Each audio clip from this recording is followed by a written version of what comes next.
Well, good afternoon, everybody. This has been a bit of a surprise today. Um, I'll tell you about it in a minute. I'll say that again, a bit about it in a minute. But we have Acero and Buy Time, or Keith as I'm going to call him. Um, both of them lagging off. This match is kicking off at just after 4 p.m. my time. This is Tuesday, May the 19th, and we were all set for what I thought was going to be two matches today, and it turns out that we've now got four, and it promises to be a great day for VP4, and hopefully we'll have some great matches. Now, this match that we have is the match between Acero from Japan and Keith from Northern Ireland. And out of the four matches today, this is the winner's side match, and it's a race to 15. Remember, they've lagged for break. Acero won the lag. Keith won the lag, and he's potted a couple of balls, banked to one. It's a race to 15. We have alternate breaks and no jump cues. That's what you need to remember. I'll keep glancing over to my right because I'm using my second monitor. I'm using XSplit Broadcaster, so there may be some technical issues. Hopefully we can iron them out, so bear with us. And well, this is the first bonus match that I didn't know was going to happen today, and then in a couple of hours time we have the first of the other three one-loss side matches that are going to take place today. We have a match between VP Monster from the USA and Bedhead from Sweden, and that's going to kick off at 6 p.m, so just under 2 hours time. And then after that, if we can get this thing to work, because these are the ones that are prepared for. Just while Keith's wrapping up the first rack, we have the match to follow the VP Monster Bedhead match, and that is going to be at 1900, and that's between Larry from the USA and Spectre Dawn from England. And then the climax today, the one that's going to round off the night, is going to be the match, if I can find this thing, where the hell has it went to? Right, I've got it. It's going to be the match between Real Poland Power from the USA against Semi Pro from England, and that kicks off at 2100 British Summer Time. So these are all the matches we've got to look forward to. Back to the main one, and a welcome to anybody who's in the chat. Probably nobody yet, because everybody was expecting the two matches to start in 3 hours time, but we're going to go with this one. I don't have my doodle on XSplit Broadcaster, but we'll use my donut. So Keith did what was required of him. That's the most important thing. You win the lag, you get to break, you pot a couple of balls, and you run the table. And let's see if Acero can respond. Keith's saying he's been unwell the last few days and had forgotten about the deadline for the match, so he just managed to, him and Acero just managed to get agreement to get the time set for the match. The one thing I'm going to mention is it must be about midnight Acero's time, because 4 o'clock in the afternoon in the UK is about midnight Tokyo time. It won't be far off it, give or take an hour. So it's late at night for Acero, and he may well have been working all day as well, because you know the Japanese they work long hours. So it looks like Acero's got a bit of work to do here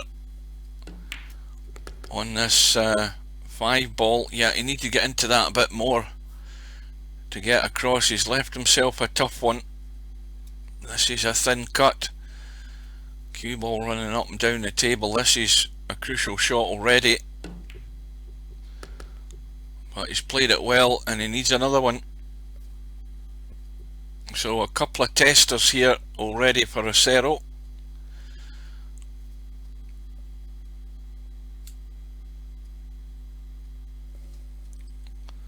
And well, stop saying that YouTube's offline. It shouldn't be. Let me just go check. I'll be back in a second.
Right, sorry about the interruption, guys. I've been informed that there's a problem with YouTube. I've checked.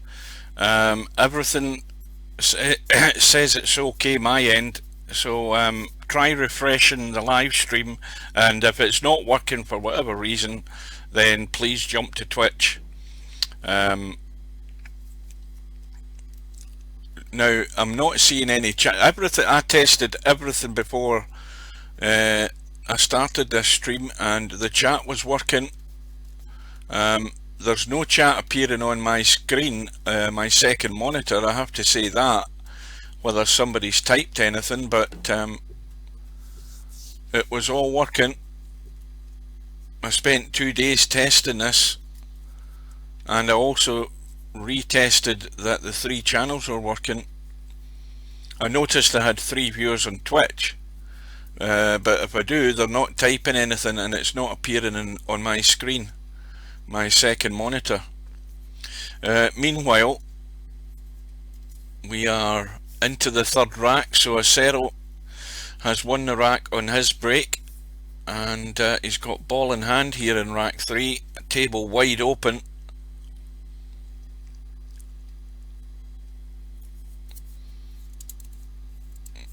Well, this is a bit worrying. Yeah, everything I've checked says everything's okay, so you can let me know.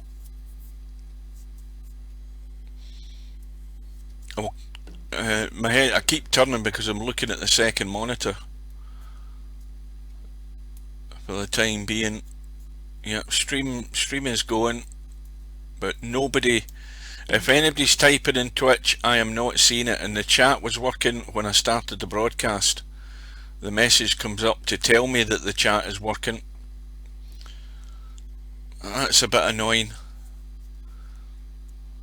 I'll maybe get it tested after this match, but it should be on Facebook as well, if anybody's stumbled across it on Facebook.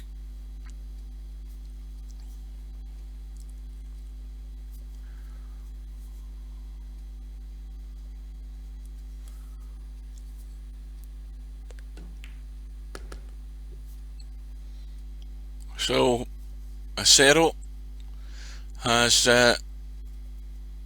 put in a strong second rack in response to Keith winning the first one, and well, this one is going to be against the break. Missed it. Keith must have scratched off the break, so or whatever, maybe a foul, I don't know, but Acero's taking his chance, and that's the crucial break already. Acero now has the break back, leading by 2 racks to 1, and this time Acero has definitely scratched, and now it bounces straight back to see what response we're going to get from Keith.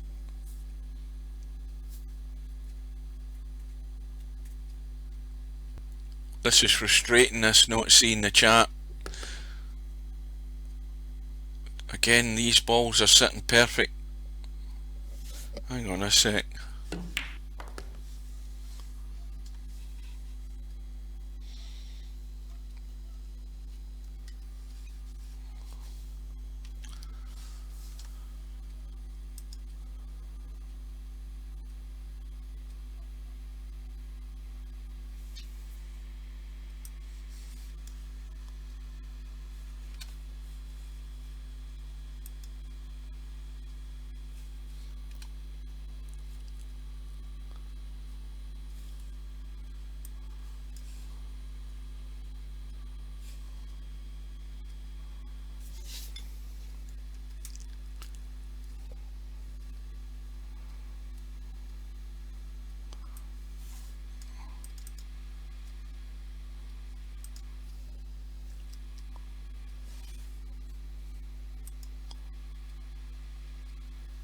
Well, that's better. That's disappeared again, right? I've got a problem with the vision or the visual for the chat. Hang on a second, guys. I knew there'd be a cock up somewhere along the line, and that seems to be the issue.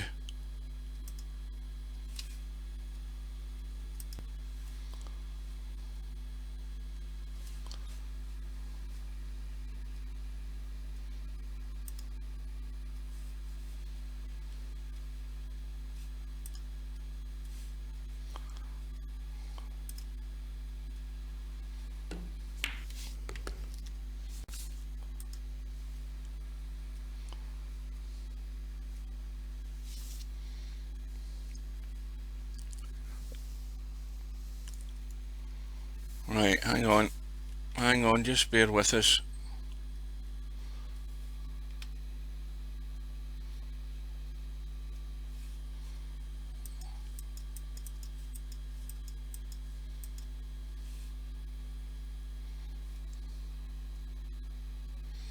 Where the hell's the chat one?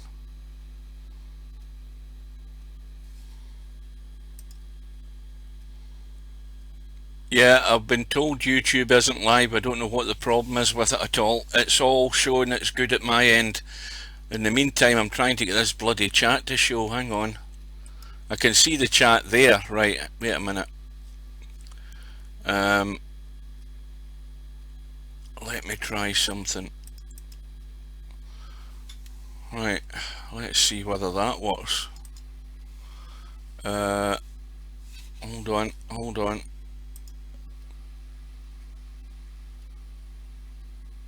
That's better.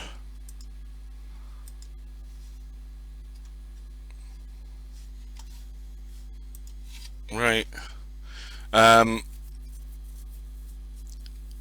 I haven't a clue why the hell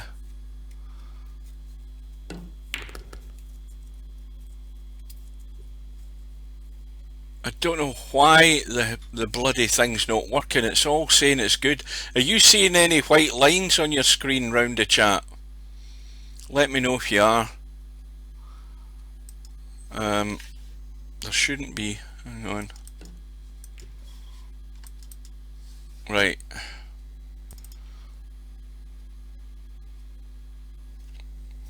Right, that's as good as it's going to be for the time being, guys. That's bloody frustrating. Anyway, for those that can't see it on YouTube, just go to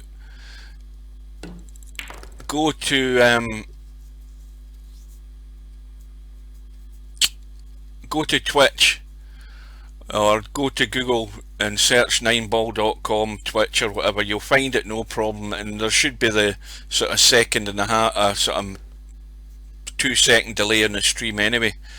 That is really bloody annoying. But more importantly, in this first of 4 matches today, we've got Acero with a 3-1 lead, and Keith at the table, and he needs to take this one out.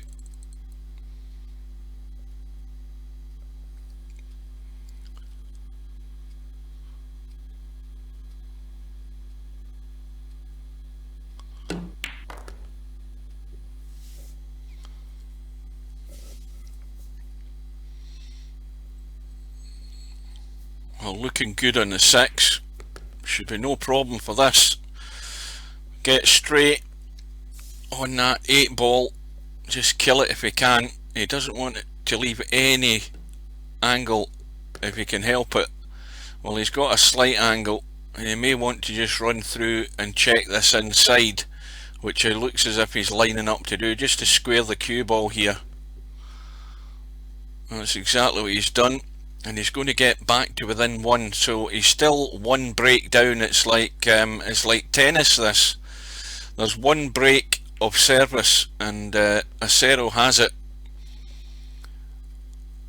And now, of course, the break goes back to Acero with that 1 rack lead.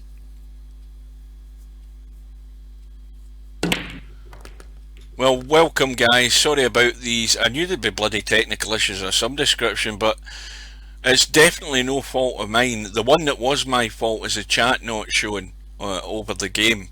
I managed to get that fixed, but the YouTube issue, I don't know what the hell they're up to, because on checking YouTube and on checking Restream, the link to YouTube with the chat etc, it's all saying it's fine. There's not any mention of any error or any technical issues.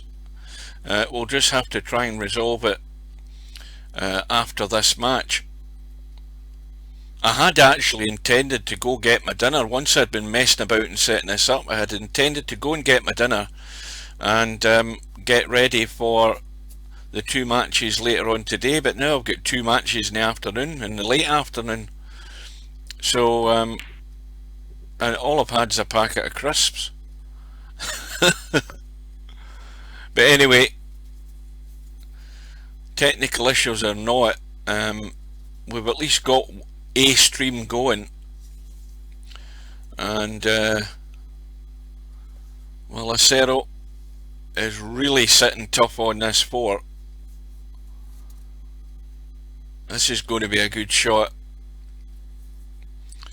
Now, is he trying to pot it, or is he trying to bank it in past the 7?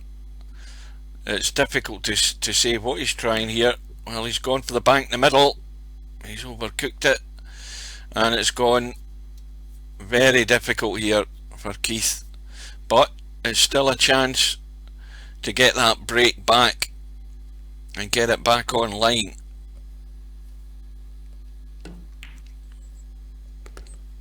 Well, it's a good shot in the 4. Needs another good one. Doesn't need to do anything with the cue ball, just let it run through.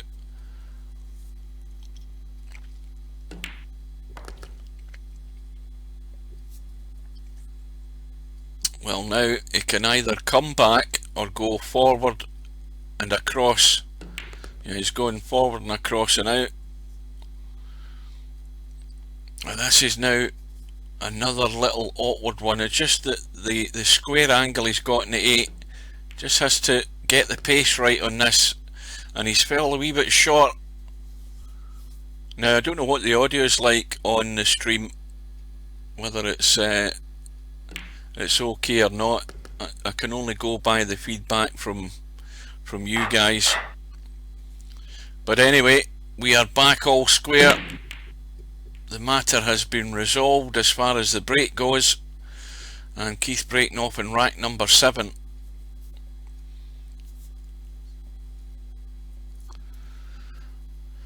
And again, he's broke dry.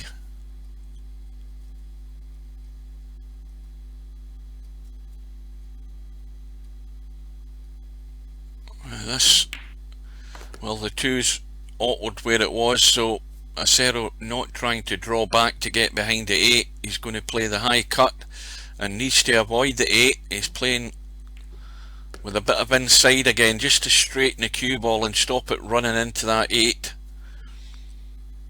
Well, this is the awkward shot, getting from 3 to 4, and it would have been a lot easier had the 5 ball not been there in the bottom left hand side, because it's blocking the path for the 4 into the corner.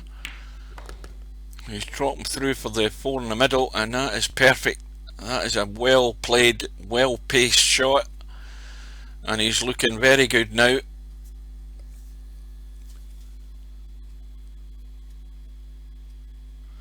Yeah, Twitch is good. Yeah, YouTube, I haven't a bloody clue what's going on there.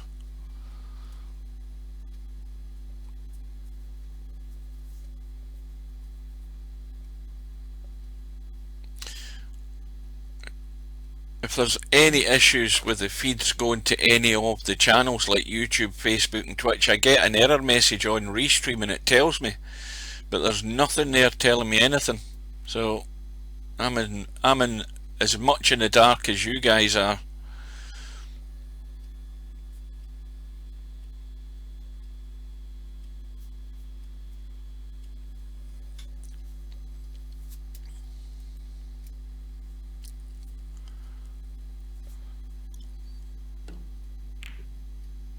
Right across the 7 for the 7 in the middle, again perfect.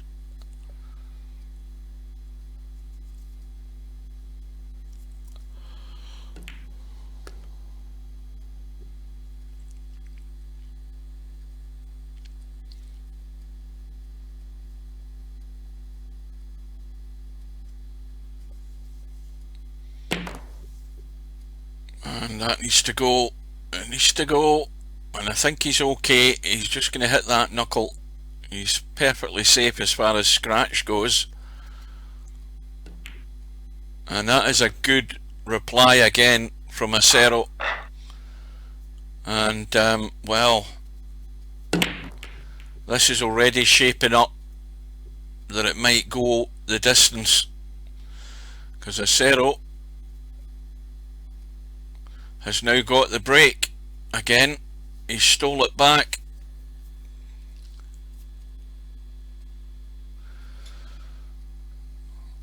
And well, so far in these first 7 racks, I don't think I've seen an error other than scratches, but we haven't really seen, I don't recall seeing a bad shot yet.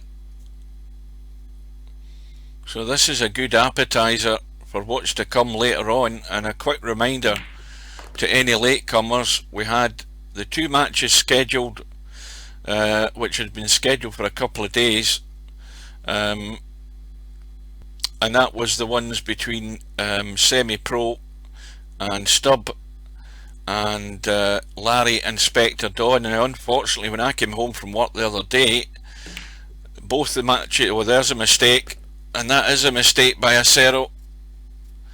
If you hadn't scratched, you'd have fluked to 2 there, because it ran into that top left hand corner. So that is the first error. And well, Keith's going to have to be careful not to go across too far for this 6 ball. Yeah, back to what I was saying, we originally had the 2 matches, and I sort of begged and crawled and urged and coerced the guys to change a match time so I could get to stream both of them. And what does that say?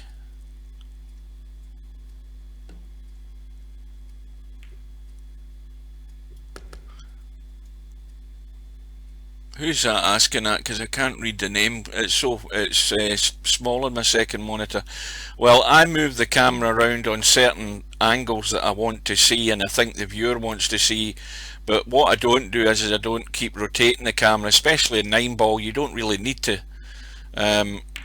You'll see me moving the camera from time to time, but you know, I'm certainly not a rotator. I forget, I've lost track of what I was saying there. Well, to cut a long story short, we've still got the 2 matches. A thank you goes out to Semi-Pro and Stubb for rearranging their match for 2 hours later so that I could get the Larry Spectre Dawn match. But today I come back home from work and found out that VP Monster had set his match at 6 o'clock my time, and against Bedhead, which that was the one that Stubb told me about. I didn't know about it, and then I find out that Keith's arranged his match with Acero at 4 o'clock. So it's all come thick and fast, this. Meanwhile, we're back at 4 Wraxall, and Acero is in trouble. He's going to have to kick the 3. Shouldn't be a difficult kick though. Acero's probably quite handy at the caroms and the 3 cushion billiards, so you should get this virtually 10 out of 10. The worst thing that can happen here is he follows the 3 straight in. But now, unfortunately, he's going to scratch. Well, that's a scratch that we didn't think was going to be in that pocket. And the 5 is the only safety net at the moment for Acero. Good evening. See, this is the thing about broadcaster. I have to have everything in the second monitor, and I can't see the name of the person in the chat because my second monitor's an old 12-inch square thing that DJ Simon gave to me, and I cannot read that text from here even with glasses on. I have to lean across.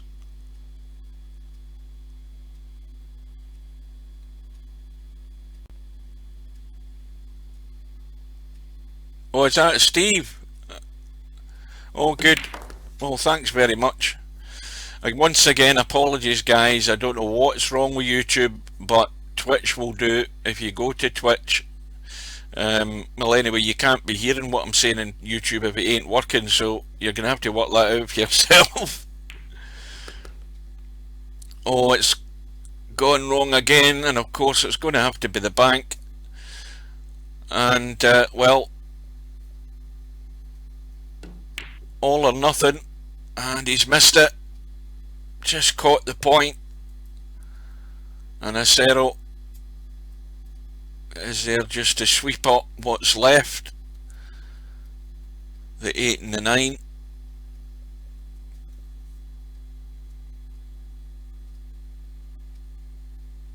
Now I had a couple of things planned in between matches and prior to matches, but that's all gone tits up, as they say, because of these 2 matches. So depending on when this one finishes, I mean, this could go easily 90 minutes, and at a push it could go 2 hours depending on whether it's going to be open or tight. Well, Acero makes the cut, and it was just to show you something in case you missed a couple of things. I won't say what it was, but they are most certainly worth watching, if anything just to listen to me panicking and getting excited. Well, Acero is back in front and back with the break again, so Keith's chasing after him, and every rack for Keith now is vital, even at this stage, because of this alternate break. It really heaps the pressure on. I keep saying it every time, because you know that these guys are at a standard where if they break and get a ball and the balls are there, they're going to pot them. They're going to take the rack out, barring an unforced error, or they're going to run the table.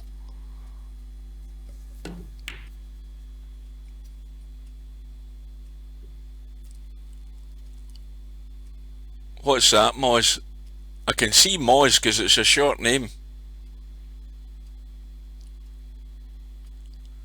Who do you have to take this one? Well, the one thing I would say about Keith is he's a long-term VP player, lots of experience, multiple virtual world champion, but you have to be a certain age, like me, and be around long enough to recognise that success that he's had. He's won at least 3 virtual world championships, I think, that I can remember. He certainly won the 10 ball, but these were all back on VP3.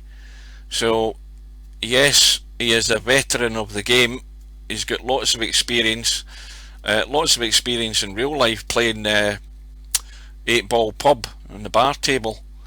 And when you have a player as well who hung in by the skin of his teeth against Mr. Fox in the earlier round, he was quite a bit behind in that match that he had earlier in the tournament and came back and won it in a final rack decider. So he's got lots of ammunition in his armoury, and he's got the nerve to get the job done. He did say that's going to scratch. Well, there's a mistake made, but he did say earlier, just before the match started, when I was chatting to him, that he's been unwell the last few days. So hopefully he's not unwell with you know what, but he had forgotten when the match had to be finished by, what the deadline date was. So this was sort of last minute arrangement between him and Acero.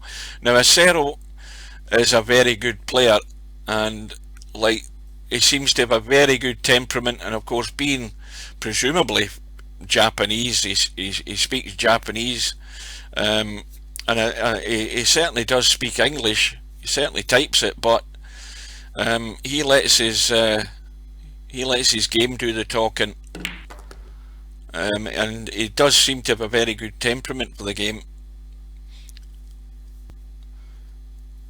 And I think it could go very close.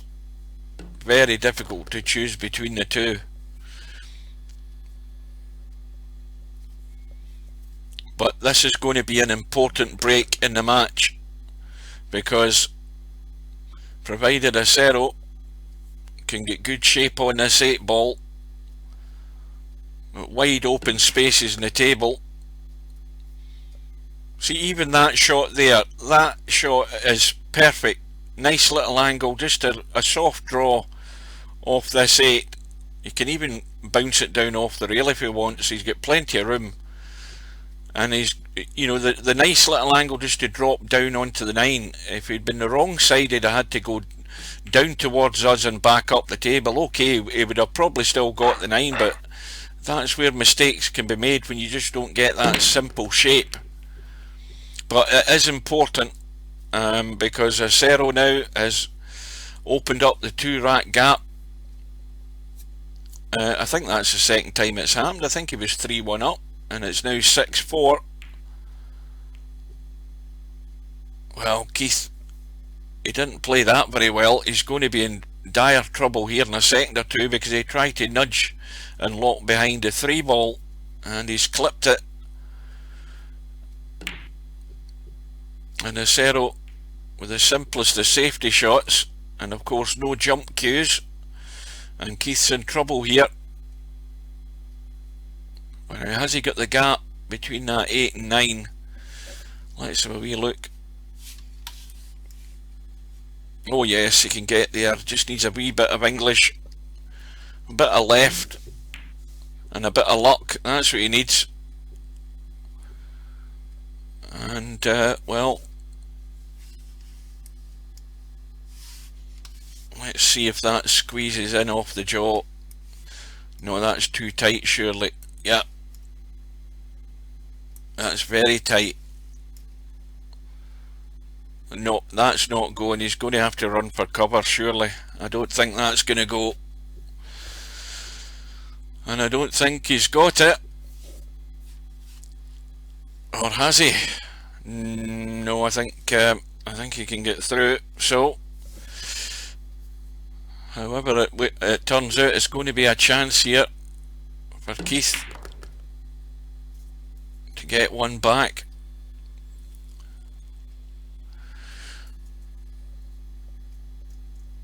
Well, once again, welcome to any latecomers. Apologies if you went to your favourite channel. Some people watching YouTube, some people watching Facebook, but if you've gone to YouTube, I believe there are issues which I don't know about. I don't know what they are, but Twitch will do. Oh, it's going to have to. I don't know whether Facebook is working either now. Is there anybody out there on Facebook?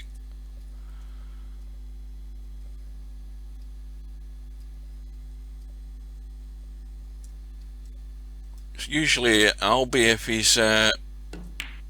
he's around, he'll maybe drop in occasionally, but I haven't seen him, so I don't know whether Facebook's working either, but all of them are, as I said earlier, they're supposed to be working. But Keith's now got another bank he's going to have to take out, and the cue ball might clip the 8. I don't know whether it will. Yes, it's clipped to 8. He's missed the bank again. No. Oh well. It's going to be a billiard in the 9. It's too easy. You can't miss it. Thin clip off the 7, and in goes the 9. And now we have a problem here.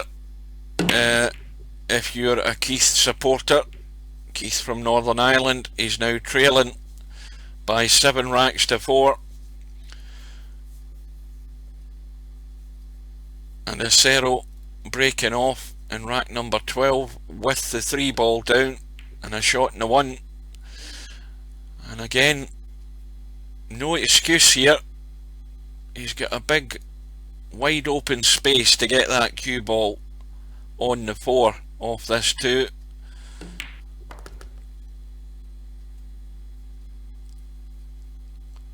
And the only problem ball is the 6. I mean, it's just in an awkward place, and it's very easy to get yourself in trouble if you don't get good off this 5 ball. But where he is in the 5, well, it's just going to be a drawback. A little draw, just enough. He doesn't need to come way up the table, he just needs enough so he can see the potting angle in the 6. And then, whoa, the mistake has been made, but he's got away with it. The little punchy draw sends that ball into the jaws, and of course these tables are not giving you anything. As soon as you hit a point, it's just going to rattle. And the only lifesaver there was the fact that it rattled and it came out. And well, Keith could only play the safety. Now Acero could get cute here. Lots of English on this. Try and spin the cue ball off that top rail, side rail, miss the 9 and try and hide behind the 7. It's risky because you're risking a scratch, but you can tuck that 5 ball along the rail to the left and use that 6 and 8 if he can. That's one way, but he looks as if he's going all out here. The thin cut, I wouldn't be taking it on. I'd be hiding it. I'd be trying to run for cover. And that almost sort of worked out, but it's still safe. Now this time Acero could be in trouble.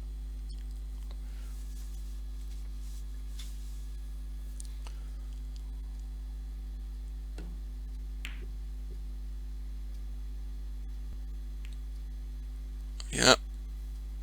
Now let's have a quick look at that one to see what the angle's like. No, it's not a difficult kick. If you'd got that cue ball tighter in amongst the 6 and 8 ball there, it would have been a lot tougher. Oh, and he's got it safe again. And well, I think Keith's going to line up the kick. I don't think he's got many alternatives here.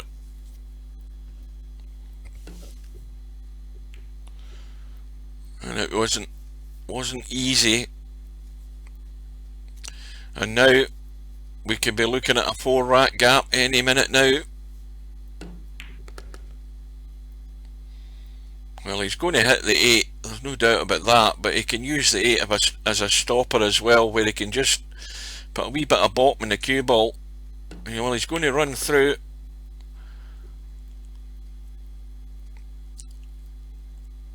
He could have just killed it and used the 8 as a partial stopper. He's gone to the side rail, but he shouldn't really be missing this.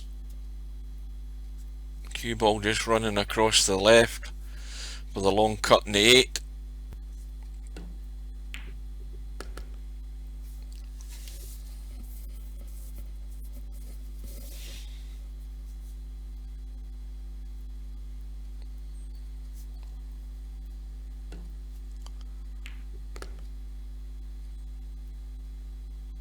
This is going to be thin. Needs to get a bit of draw just to avoid the scratch. Can't just play it plain, but it's now, well, there's a pretty dangerous situation here for Keith.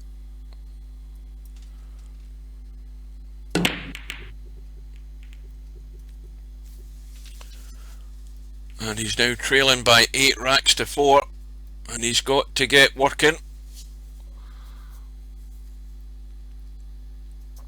And the break has come up dry.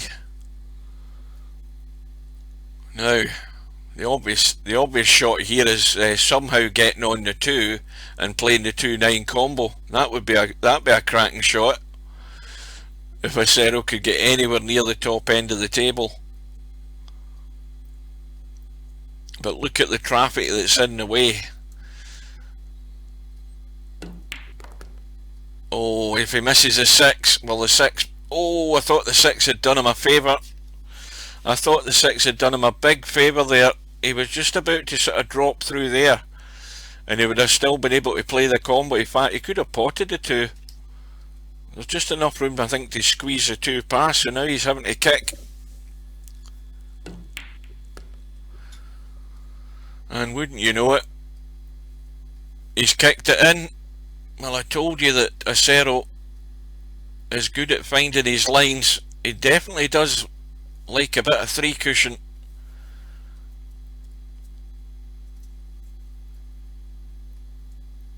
But this is tough as well. This cut back in the 3, he's going to run into the 5. That'll do him a favour. If he hits it full ball, he's just going to land flat on that 4 ball. And oh, he's hit it thin.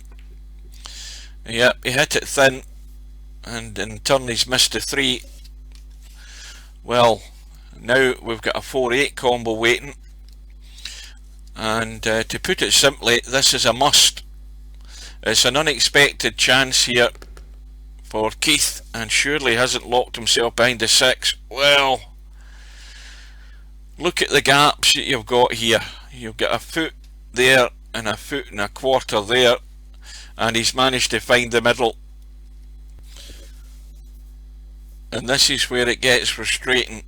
You're now chasing the game and you just don't get that roll of the ball. And now it's a kick and hope. Hoping to get lucky. If it spins, I think he's got it. Or has he? No, he hasn't.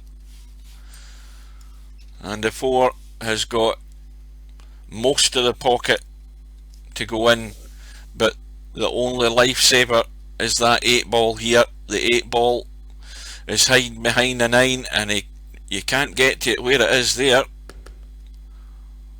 Well, the 4 brushed in off the 8, but it's not really changed anything, although now this would be cracking to get. Well, it doesn't even combo from that side, so he's going to have to try and disturb something, and he's tried it there, and that will do, because he was odds on he would still have at least a shot in the 6, and that has worked out perfectly.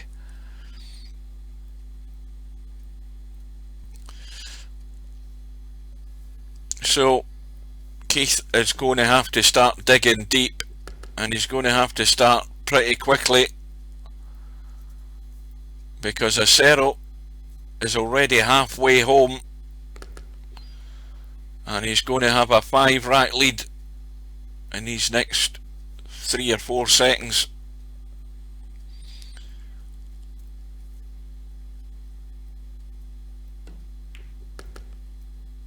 And this is the frustration. Again, I mention this in every match. It's so frustrating, alternate break, because when that mistake happens, or you get that bad run of the ball and you start going behind, the worst thing is panicking and then sticking your neck out too far, taking too many chances.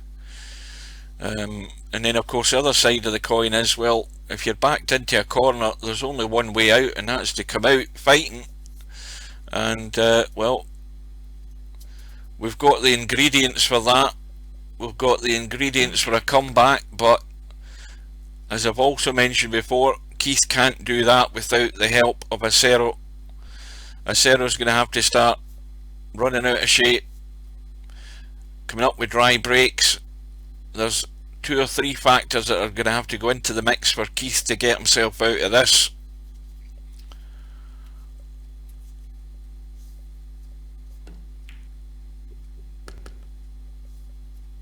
And another pretty well played shot there from Acero. Nice weight and a nice angle. Well, I'm saying nice angle. If he plays this plain ball, there's a danger of running straight around into the 5. He wants to make sure he misses it. It looked as if it was running towards the 5, so everything's worked out okay. Because strange things happen. He could have run round and then just pushed the 5 straight to the side rail and been facing against it. Well, of course, there's one object in the way here for Acero, and his main objective is to avoid that 7 ball getting in the way, and he's got plenty of room, but he's going to have to play the 6 long, and that way he's decided to draw it. Well, maybe a little bit of maybe a wee bit of inside, or maybe he's got a good enough angle just to drop round and it looks perfect. And it's going to be 10-4. Acero not in the mood for giving any assistance here to his opponent. It's been clinical, apart from the one mistake that he made earlier on in the match, but it has been clinical. The chances he's getting, he's pretty much taking them, and he's now got a strong lead, and the lead goes to 6 racks. It's 10-4.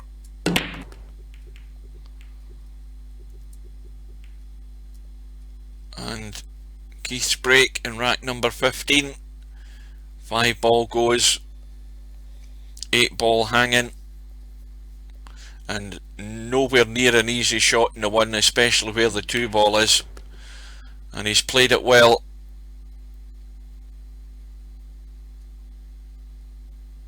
Now, well, he's a bit straight. Yeah, he's too straight now, so he can only go forward and come back. He doesn't have really much other options. He can't try and pinch much here. He's just taking his medicine, rolling it into the middle.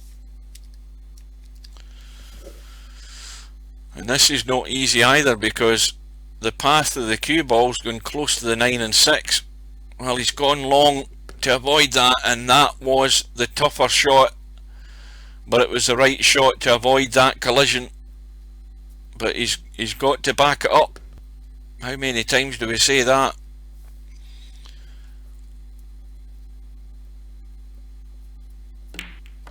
Oh dear, what's going on here? Well, he's done his best to scratch, brushing through off that 9 ball.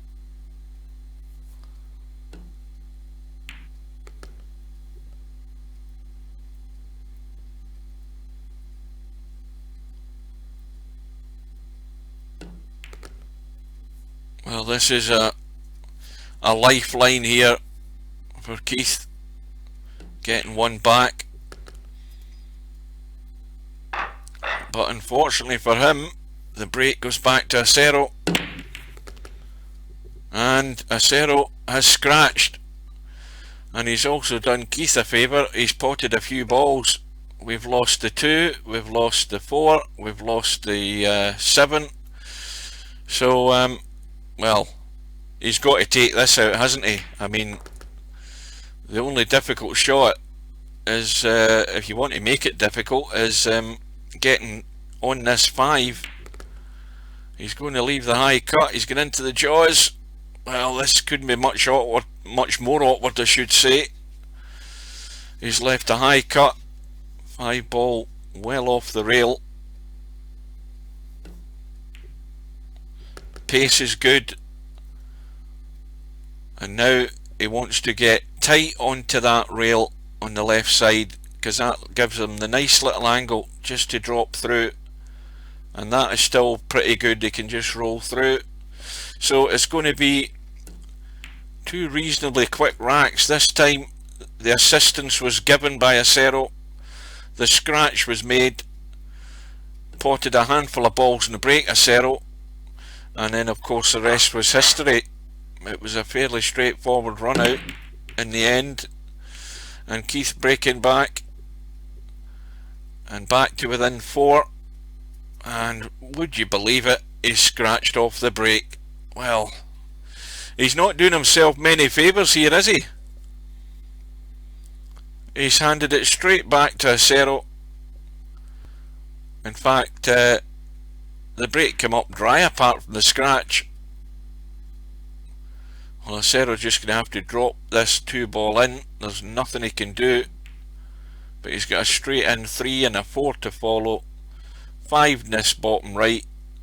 6 in the middle of the table. And all Keith's hard work just evaporated in one stroke of the cue.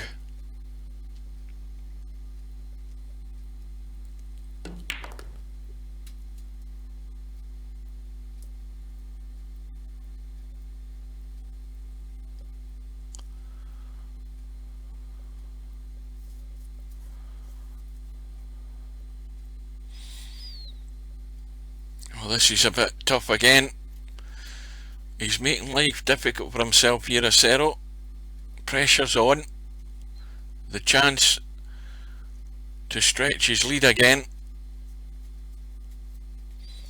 But not an easy shot. Where's the cue ball going? Well, that's a bonus. Again, Acero offering the assistance to Keith to get another one back, and this was again unexpected, but this is the sort of help that you have to get to get yourself back in the match. You cannot do it on your own, an alternate break. The mistakes have to happen on the other end of the table or across the table at your opponent's side, and well, it is a bonus, but I think the break now though goes back to Acero. And that's the frustrating part. You're raring to smack those balls and get a ball in the break, and straight away it goes back to your opponent. And here's another bit of assistance, I think. It's a dry break. And Keith has an awkward cut in the 1. Now, does he go all out? No, he's looking for cover, and once again, it is not the best safety shot. Ran into the 8. He's not left anything, but he's looking for cover with that cue ball there, and got the wrong line. But he's well, there's not really that much that Acero can do here either, I don't think.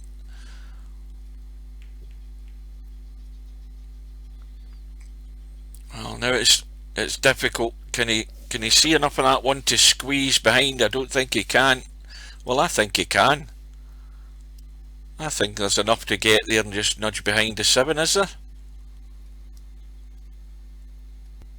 Well, if he tries to go up the table, he's surely got to be just nudging that one into the open. I think it might have been worth having a second look at that 1 ball and trying to hide behind the 7. Well, he's played it well. Has he got the cover? Let's look at it from this end. No, there's enough there on that 1 ball. There's enough showing. In fact, it's probably a good guide for Acero to make the cut.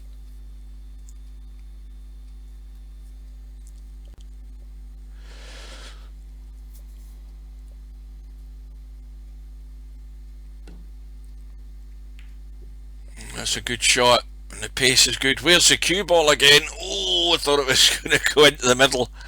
But he's lying in good shape in the 2.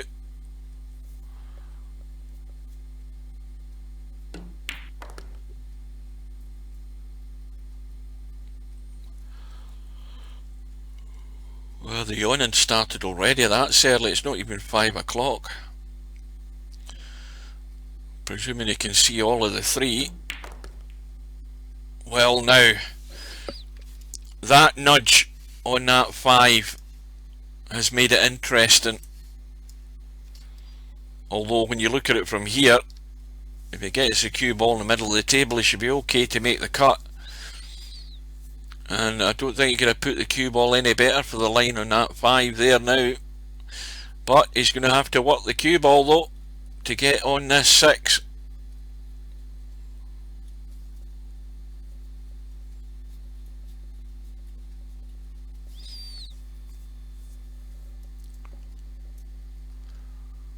This is fingers crossed time for Keith that Acero can't take out this bank. And Acero taking the bank is going to have to go 1, 2, 3 rails to get on this 7.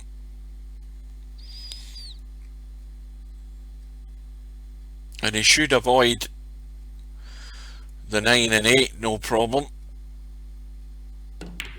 It's vital though, but he's misread the line on the 6, and this is the 3rd. I'm sure this is the 3rd. Are you guys counting? This is the 3rd unforced error, including scratches if you want, and whatever else, but it's at least 3 that Acero's now made, and it's Keith's chance to pinch the rack and get back within 2. And well, if you were going to write the script, this is the way the script would go, that from trailing by 4 racks at least, if not 5 at one point, you have to have that help and assistance from your opponent. Nothing else can help you. Doesn't matter how good you break, your opponent has to chip in with some help and assistance, and it has to be said, Acero is duly obliging. He certainly has done that. And well, Keith's not quite breathing down his neck yet, but if he gets that chance, then we might see a few more twitches from Acero. It's now 10-8 and the break with Keith, and it's come up clunky, but the 4's going to run in, and now they've spread very nicely. It looked pretty ugly to start with, and he's lying plumb on the 1 and an awkward shot to get good in the 2 though. I think he's pretty straight. Yeah, he's left it high. Didn't want to risk trying to create anything with the cue ball. Took his medicine. But I don't think he can avoid the 5, but it might be a stopper for a straight in 3 here. He's using it as a stopper, and he's missed the 2 because of that. He's taken his eye off the ball. He's worried about the run into the 5 ball, but on his side he's got the 2 ball done him a favour. It's locked up in the 9. But this is a vital rack if ever there is one. How many vital racks might there be in this match?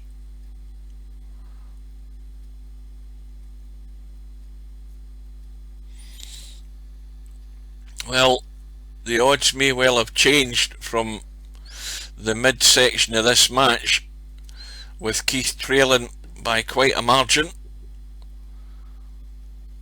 and that was a weak one from Acero, and maybe he is beginning to twitch, because I think he tried to drop in behind the 9 there, but he's fell well short, and it's an open invitation.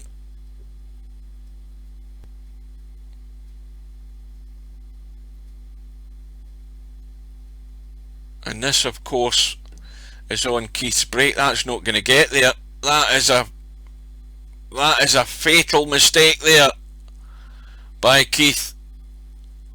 He hasn't hit the 3 ball, and well, there is no forgiveness for that mistake. I mean, was he thinking he was over the line too soon there in this rack? I mean, he'd all the room in the world just to stun that 3 ball in, and he's on the 5. That is a vital error when he was just about to get back within 1, and this will be painful. And Acero well, unexpectedly getting back to the table.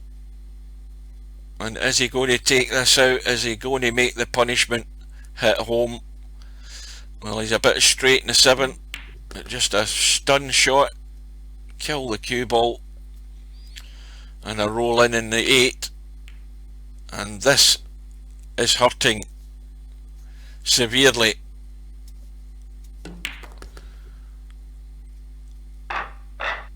Leaving a 3 ball short over the middle pocket, and he should have been back within 1, and he's now trailing by 3. It's 11-8 to Acero with a ball in the break, and it might be a quick rack because he has to just pick the potting line on this 2, and that 9 has to go in.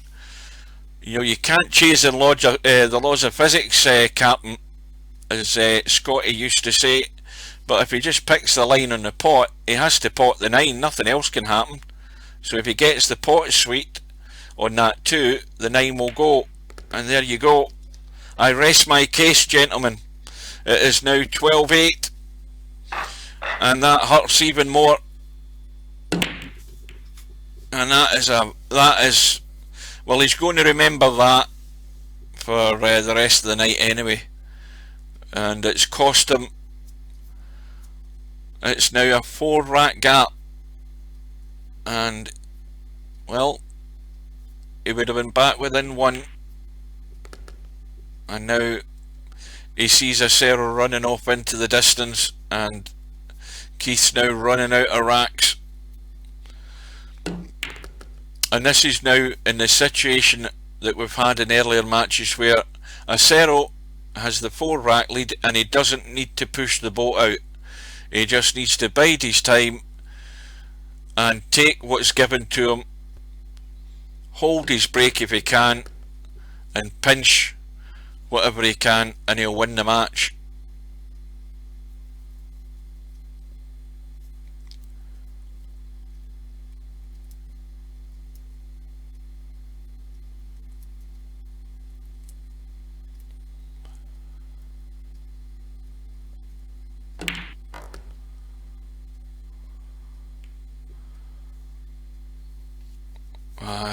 I think he's pretty straight on this 5 ball, but again, with that, it doesn't give him any choice in what he can do here. He can only just roll through and stop the cue ball.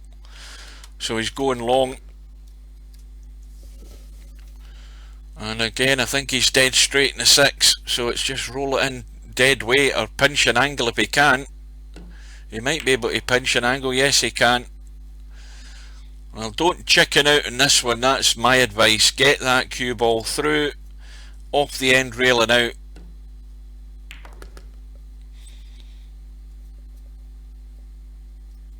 Well, if ever he's going to be fully focused, it surely must be now. He's not quite staring down the barrel yet, but in the next couple of racks he could be. He's got it back to within 3. And again, the frustration, the break goes back to Acero, and Acero's broken off. He's potted a couple of balls. Well, he's potted 1 anyway. The 6 ball's gone. And what's more, he's lying very nicely in the 1. The 3's hanging more or less over the top left. How does that 2 look? Plenty of room. It's just a matter of getting out and onto it. And that will do. Well, this is looking grim if you're from Northern Ireland with the layout in this table. It's looking very likely it's going to be another one on the board to Acero.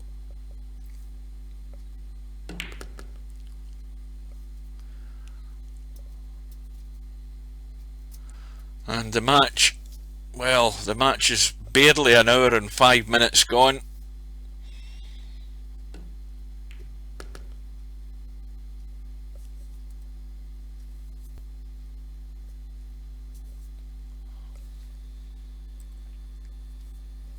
Have a quick drink.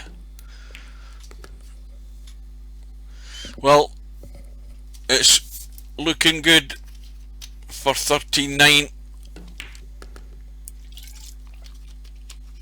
And a quick reminder, if anybody's arrived on Twitch and struggled to find me on YouTube, we've got 4 matches today. This first one is the first bonus match, the one I didn't expect, between Acero and Keith. And we've another match in 50 minutes time at the moment. 50 minutes time, top of the hour, between VP Monster and Bedhead. VP Monster from USA, Bedhead from Sweden. That will be the first of the 3 remaining 1-loss side matches in this tournament. The VP4 9-Ball World Masters 2020. So that match kicks off at 6 o'clock. Race to 11. And then we've got, well, the big box office matches in the 1-loss side are later tonight. At 7 o'clock we have Larry from the USA, and he's going to be playing Spectre Dawn from England. And then to round off the night, 2 hours later at 9 PM 2100 British Summer Time, we will have the match between Real Poland Power, Stubb in brackets, from the USA, and he will be playing Semi-Pro. So there's a lot of good stuff to look forward to. And well, when this match is over, that will give me a wee bit of time to have a look at this bloody YouTube thing and find out what's going on there.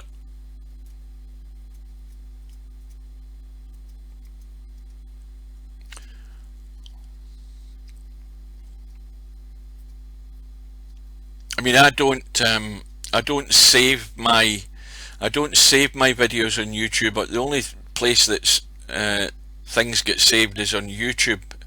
I'll say that again.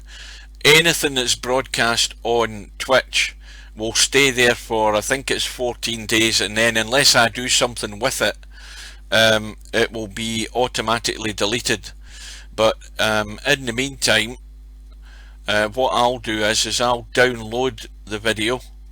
I can transfer it to YouTube and upload it there and keep it archived, because it won't be deleted off YouTube. And that is a cracking shot by Keith. It's going to be a double combo here, and not very often you see that.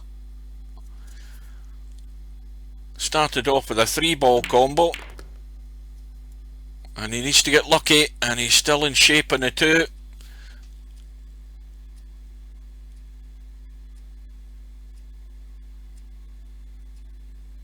Yeah, I know, that's it. I've got highlights on my Twitch channel from what tournament was it? I created, I think it was a Stubb match against, was it Stubb against Vinces in the 10-ball World Championships, and I saved a lot of highlights there. But I don't like saving stuff on Twitch because it's just annoying to do that, whereas YouTube does it for you. You don't have to worry about it. It's just because I'm lazy. It's as simple as that. And Acero at the table, no shape here in the 4.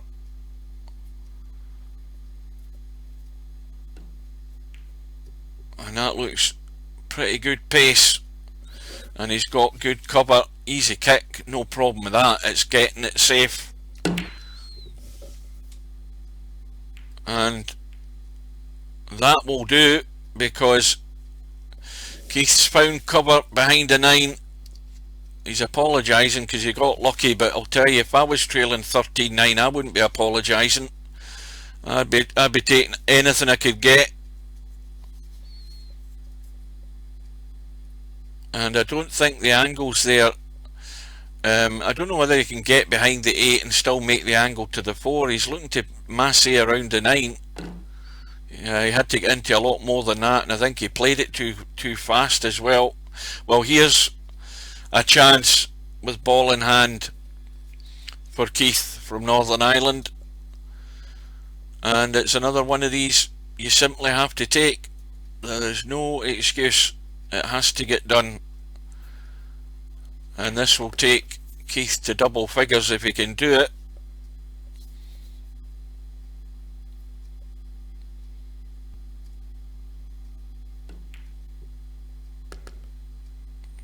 now he has to be sure of what he's doing here and make his mind up, because if he's going to roll through off this 7, he's going to need it a wee bit of spin, I think.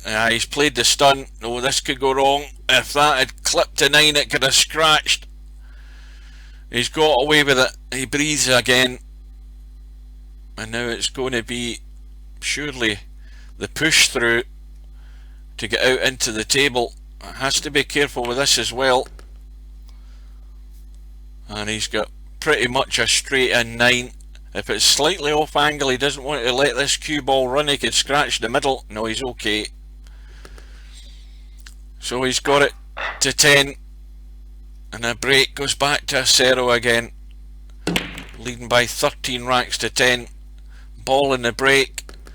Couple of balls in the break. And it's going to be a 1-4 combo to continue the run.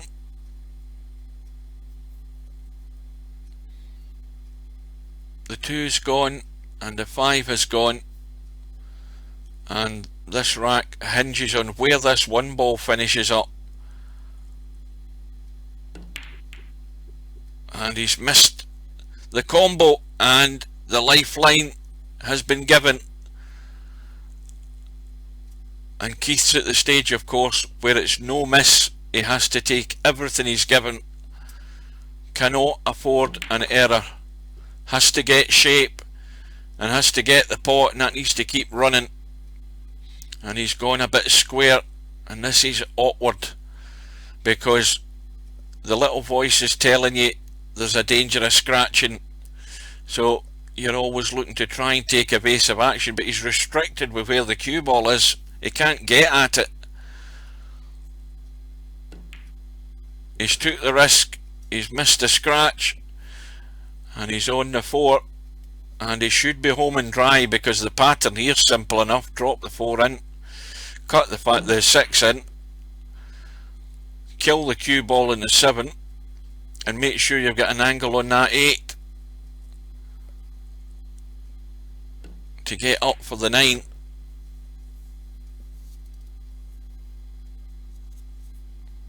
Now ideally here, dead straight would be perfect for him if he could just kill the cue ball stone dead on the 7 right there, but he's going to have to run off the rail. Let's have a look at how this looks from here. Yeah, no problem. Little soft draw just down to the middle pocket, or maybe behind it if he can get there. Yeah, that'll do it. It gives him the cut. Well, he's had to battle back twice in this match, but both with the assistance of Acero. Where's the cue ball going? He's okay. And the break now. Now remember what happened when he got back to within 2 earlier on there. He rolled a 3 ball to the left middle pocket on his break. Didn't have the weight on it. 3 ball hanging. And gave ball in hand to Acero. He'll be making sure he doesn't do something numpty-ish like that again. He can't afford it.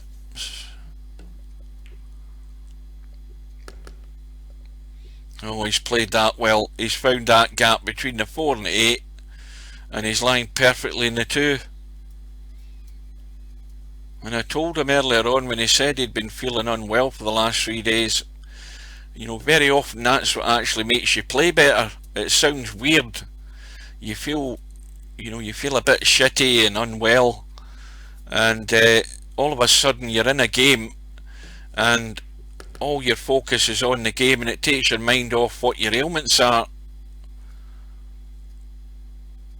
And he's going to have to stay in that frame of mind because he's still got work to do. He's still got to battle all the way, and Acero just has to cut out the errors now. He's been making too many, and it has been costing him. It's what's been keeping Keith in the match right up until now. And this, provided Keith can take this out, is now going to put the pressure on. Well, he's gone a bit too far in the 8. He shouldn't have a problem if he just lets the cue ball run and not run too far. But as I say, now we've got Acero with Keith breathing down his neck, and now the pressure's on the break. The most important break in the match is about to happen.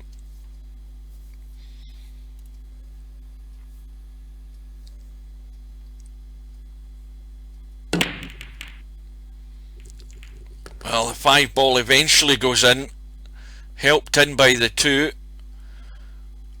Now, well, that 1 ball goes, and he's going to have a, well, he's not going to be close to the 2, put it that way. And he's decided he's not risking it. He's looking for the safety, but clearly you could see the 1 did go. But the thing is, the cue ball was running over to the left. Keith's played the kick. How's his luck? No joy. And everything's wide open now, so clearly the right shot was played there by Acero. Not prepared to stick his neck out. And like I said earlier, he doesn't need to stick his neck out. He just needs to bide his time and keep it tight, and he's going to win. That's as simple as that. Mathematics tells you that, the way the alternate break's working. If everything goes according to the way it should go, then Acero will win if he can cut out the mistakes. He's got a wide open invitation here, but the pressure is on. Oh, well, no sooner have I said that than he's locked himself out in the 2. Well, it's strange how things happen. It's in the back of your mind that the 7 ball is there, and you're thinking, don't do something stupid and block yourself with the 7. And what's he done? He's blocked himself with the 7. Now, he could kick this in if he hits it hard enough, and he hasn't. He may well have been trying to use that 7 ball, but wouldn't you know it, Keith comes to the table. The table is wide open, and he has the chance to square the match at 13 racks all. And the angle in this 3's not great. Now, is he going to stun this Firmish to avoid the 9 and come around the corner and out? Yes, he is. He had to try and avoid the 4. It doesn't matter, he's nudged it. Now, can he get to the 6? Weird things happen in tournaments, I'll tell you. Big draw, needs to keep running. Not that close, so needs a little nudge, and that will do. A little gentle soft draw. He's got the angle. Is he going to let it run, or is he going to do a little jabby soft draw? Well, he's let it run. He's run into the 9, and now he's in trouble, and it's all gone a bit haywire here. And look what's left. The 9's blocking the pocket. If he cuts it and runs it, he's nudged to 8, and now he's left the combo back on. Well, there is something really weird. Have you ever seen that? The combo was there if he avoided the 8. He runs into the 8, nudges it onto the rail, back out, and leaves the combo back on in the 8-9. How about that? Well, if ever you're going to get a bit of running, it's right now at the business end of the match. And all of a sudden, in the blink of an eye, it's 13 racks all, and the pressure is heaped on Acero, because now Keith has the break. The 7 is gone. Is he trying to make the combo in the 9? Yes. Oh, I thought it had gone. I thought it had gone, but it's gone reasonably safe. Well, this is building up into a climax. And what a start to the proceedings today, with the first unexpected match. This round 4 match between Acero from Japan, Keith from Northern Ireland, and he's got himself right in the thick of it. And, well, Keith can run for cover here, use the 3 as a stopper, and get that cue ball down by the 2 ball. That's the plan. and the pace looks good. If he missed the six, he should have been hidden in the corner. But Acero has a chance with the bank on the one, but can he keep the cue ball out for a shot in the two? Now he's not even risking it. He's going to try and get Keith in trouble, and I think he's achieved it big time, and that is going to be a difficult one. It's going to have to be surely a two railer, because I don't think he can. Oh no, he can use one. He can actually still use two rails, and he's picked three, and wouldn't you know it, of course he scratches, and that is unlucky. But it was a good safety by Acero, and it gets him the reward with ball in hand. Now, can he somehow manufacture a run out here? Because it isn't easy. Well, is this all or nothing on the 9? Because the one ball's sitting awkward for a start. I mean, he could go behind it and take the one ball up there, and he could roll through for the 2. He's looking at the 1-9. Sorry, what am I talking about? He could take the one into the middle and still roll through for the 2. But he looks as if is he lining up the push behind the 9, or are he trying to play the 9 into the middle? I don't know what he's doing here. Is he trying to lock up behind the 9? He's playing the combo. Well, that is perfect. Well, hats off to the guy. That was not easy, and he's lined it up, and he stole the break at the most vital time in the match, and the 9 ball goes in. It's going to be respotted. We've lost the 7.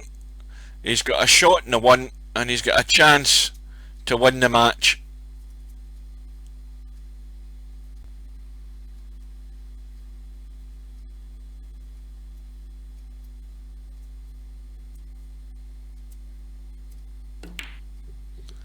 And he's missed a cut in the 1, and Keith lives again,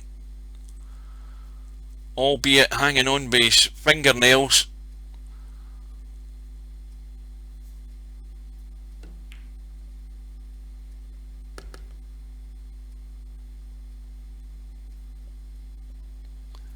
Well, this again, it's just awkward where the 8 ball is. You just don't want other balls near that 8 ball, because it just means you've got to be more accurate in getting position. So the vital shot is going to be from where the 6 ball is down in this bottom rail. It is not going to be guaranteed that he's going to get good on that 8.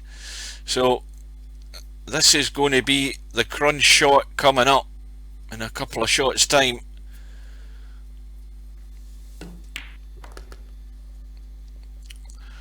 Well, I think the bookies would now be giving evens in both players. You wouldn't get anything out of bookie at this stage of the match.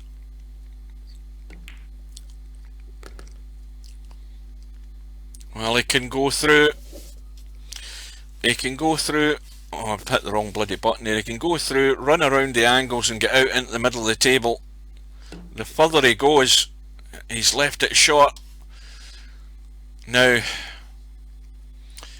don't know whether the billiard's on in the 9, but watch the 9 ball, because the 9 ball might end up going safe. He's played the billiard, but the 9 ball stayed in the open, and we are going hill. We are going all the way, and more importantly, Keith has stolen the break for his sake, and he has the break in the deciding rack. And this match, how long's that now? About an hour and 25 minutes. The 9 ball goes in as well this time. Well, the 9 ball's not going in. He's got a ball in the break. The 6 is gone. He might have to play the push out here and pot the 9. I don't think he can make the 9 the way the 1 ball is. He could try feathering the 1, lots of right English, check the cue ball and try and nudge the 9 in, but that would be hoping for a miracle. What's he going to do? Well, he's made the combo in the 2, and he's got the 1-9 combo for the match. And what a battle this has been. And there it goes, folks. Keith from Northern Ireland, well, he was dead and buried for big chunks of this match. Dead and buried. Had to get the assistance of his opponent, Acero, and, well, he's managed to hang in, and he's hung in, and that's twice in this tournament. He's had to dig himself out a hole, and he's somehow stolen the match on that final rack by 15 racks to 14. And, well, that shows you he does have that ability to stick in there when it gets tough. If you do give him enough chances, he's going to take them, and he's going to get it done. And, well, you can't ask for more. He can't do any more of these close matches, he's saying. Yeah, well, he did think he was going to get slaughtered, and it was a bit shaky, and there was errors made, but it turned out that most of the errors in the end were made at the wrong time by Acero, and it cost him. I mean, he had a, what did he have? He had a 4 or 5 rack lead, and of course that at that point, that's where I was saying, you know, you can't do anything without help. You know, you've got to have that assistance from your opponent. And in the end, well, the first match has been bloody brilliant, so I don't know what the rest of these are going to be like. I don't know whether I can handle it. I've only got half an hour for the next one, and it's going to be between VP Monster and who the hell's he playing now? I've totally forgotten. Who the hell's Monster playing? Bedhead, at the top of the hour, and that's going to be at 6 o'clock. Right, well, for anybody who wants to stay with the stream, right, I've got you the option of watching, and I'll show you this in a wee sec, if I can find it. Hang on. To stub. And I'm going to let you watch. But going in, the 10 ball is hanging over the pocket. This could be a quick rack if Vinces can somehow pull off a shot to get started. I'm going to let you watch the end of the 10 ball World Championships. This is a pressure shot, and that will kill time for a little while. 10 ball is hanging, and if you haven't seen it, watch it. He simply must stay at the table here. He must stay in control, because we know that any ball knocked towards that 10 is going to be a quick rack for anybody. That there is just waiting to be pushed in. And this shot here, well, he's banked to 1. He's got a thin cut in the 2 for the combo onto the 3.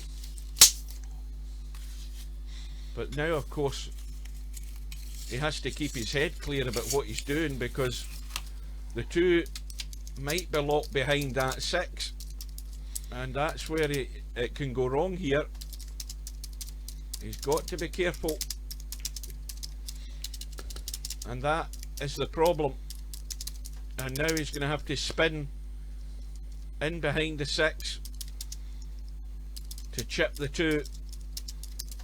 He needs to be, again, this is, let's have a look at that. Well, there is not much room to get that spin to work to chip that 2. This is difficult. Had that 6 ball been a bit further away, it'd have been fine. I think that's a foul. Is it? Oh dear. And that is another disaster. It's ball in hand, 4-10 combo. And that was the danger with playing the cut from the 2 to the 3, that if you play it pocket weight, the 6 ball was going to be the blocker. And is that the fatal error from Vinces? He had, if anything, he should have hit it with pace. He was trying to keep the 2 near the pocket, but the danger was always a 6 ball. And the 2 ball was left blocked behind it, and he had to try and kick it and didn't have enough room to get there. And Vinces now having a blast to try and pot the 1 and disturb the 2. And Stubb now within 1 of victory.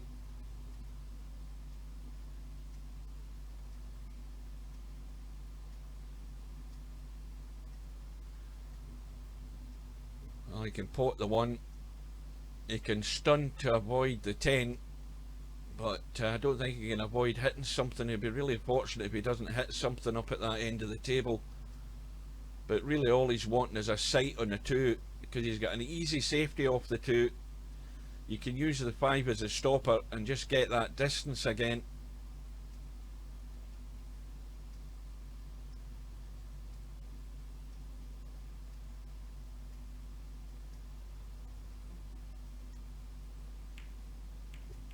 And well, this is going as tough as you want to make it. He's now Chinese snookered over the 10 ball. He may well still be trying to use the 5 as a stopper. Well, he's trying to just bank the 4, the 2. Well, this position here has got Vinces in trouble. Although he can see the 2, he's going to have to call the 2-6 combo.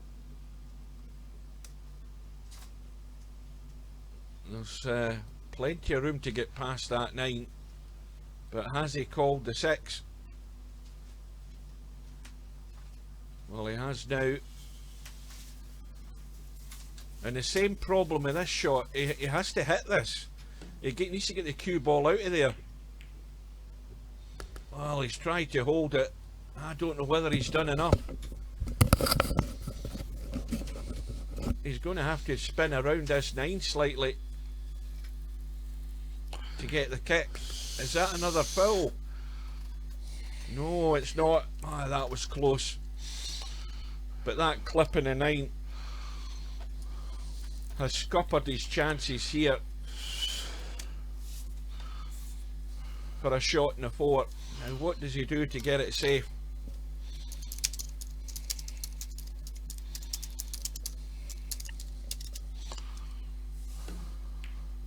Well, this has got to find a distance, and that is almost there. He hasn't got the cover. Now, is Stubb going to have a blast? I think he is. I think he's going for it. He's got the thin cut in the 4, and he took the risk. And how's his luck? Well, he's going to scratch, is he? It's ball in hand to Vinces. Stubb going all out for the win. And Vinces has his first lifeline that he needs to get back within 1.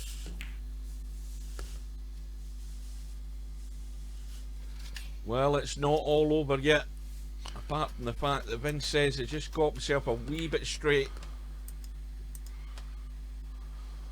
But it is all about nerve and bottle and not choking now.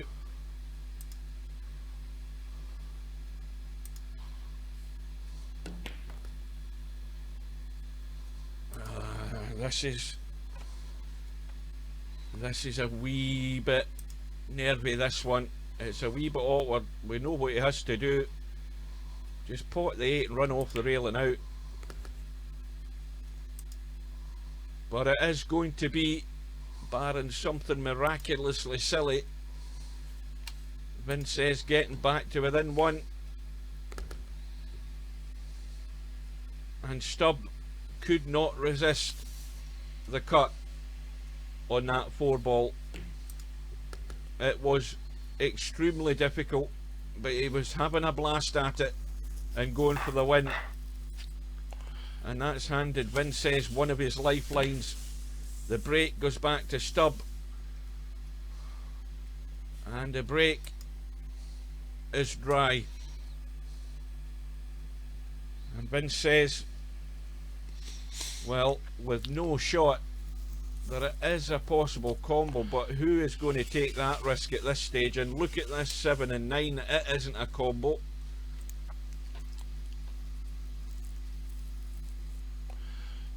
Well, the worst thing he has to do here is at least find a safety. There is a safety. He can find the gap there. Well, I think he'll be put back in here in a second, because if he had pushed that 1 into there, he could have come off the edge of the 1, down there and down here. I don't think that was the shot I would have played. But Stubb didn't put him back in. And he might regret it, because Vince says now has the angle to push the one to the side rail, bank it along that short rail at the top, or at least thin off it and try and get the cue ball behind the 6 and 9, the 7 and 9. And I don't think he's got there either. Well, he can, Stubb can feather the one and just try and come across, and that now has got Vinces in trouble. And I think Vinces has left himself open to this, because to me he's played the wrong safety. It's all very well in hindsight, but I think he should have went for distance, and now he's got himself right in the mire. He's going to have to call the one into that corner on the top end of the table. What a shot, what a kick bank at this stage in the match. And the 2 will go past the 3. But what a way to dig yourself out of a hole. And the 2 surely must have went past the 3. He's went for the lock up behind the 3, and he hasn't got there. Oh dear. Well, I don't know what's going through his head now, but I'll tell you something. It is amazing what goes through your head when you get to this stage in a big match. I don't think he was thinking clear there. I was convinced the 2 went past the 3 down the rail, and he hasn't got it safe, and he's left Stubb in. And the only lifeline that Vinces has now is that 7 and 9. I need another drink, the voice is breaking.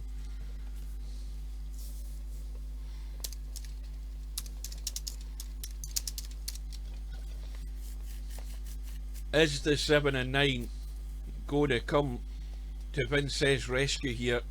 Because that's all that stands between him and Stubb running this rack and winning the tournament. Or it goes all the way. He went for the break and he didn't get it, because the 5's adjacent to the middle pocket. He took the risk, but he didn't get it first time, and he has a chance again, but it's riding the luck to get on the 6, and he's gone for it this time, and this time he's landed on the 6.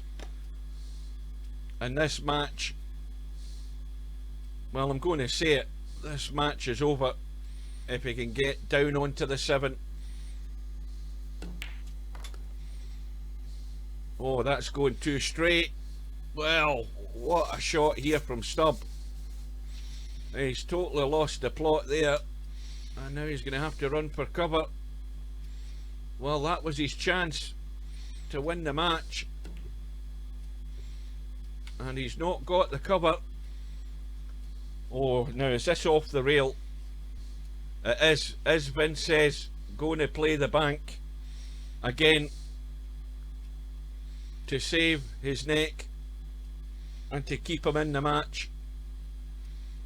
It looks a good bank, and he's going to be on the 8, but it's this shot to stay in the match.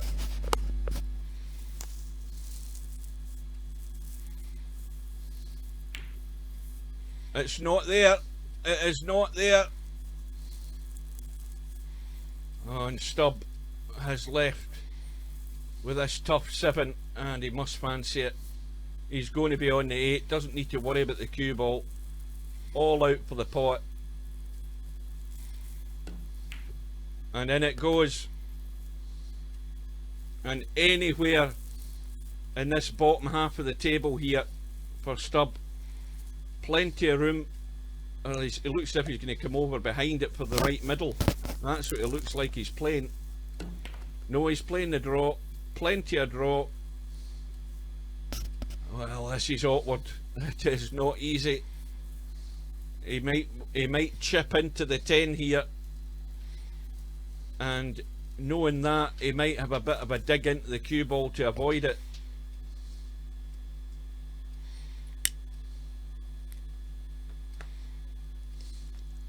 Well, Stubb already had the match won if he had got on that 7 ball, if that was the one he was playing. Well, he's went for the cut in the 9, he's missed it, and this is going to be awkward for Vinces. This is Vinces' last chance to dig out a pot on this 9 to take us all the way. Well, what an end to the match. Oh, this is really, really ugly. And Vince says he can't believe he missed it. It wasn't bloody easy. I don't know where he's coming from. Oh God. Well, look at it from Vince's point of view. Well, in it goes. Well, we are going all the way, folks. What a finish to the tournament. What a finish to this tournament. We're into a final rack decider. We've been 2 hours and 5 minutes in this final. And Vinces has broken off. He's got a couple of balls in the break. He's got a shot in the 1, and the 2's hanging over the left middle pocket.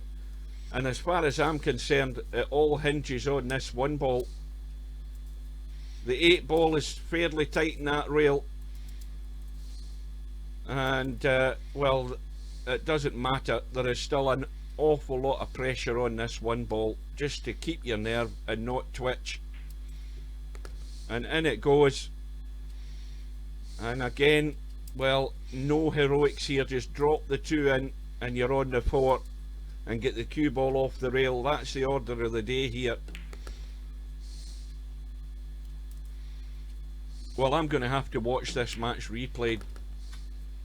I mean, although I'm watching it, there's lots of things have happened, particularly late on, with Stubb having the chance to have won it and not getting that position between the 2 balls and ending up going straight onto the shot, or was it the 6 ball? And Vince says now, provided he can go forward and off the rail and get as straight as he can on this 8 ball, well, it's just a stopper.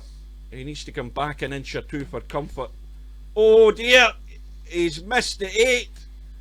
Well, oh, I cannot believe this. I mean, Stubb has got to reverse bank this, or does he play it thin from the right side and get distance?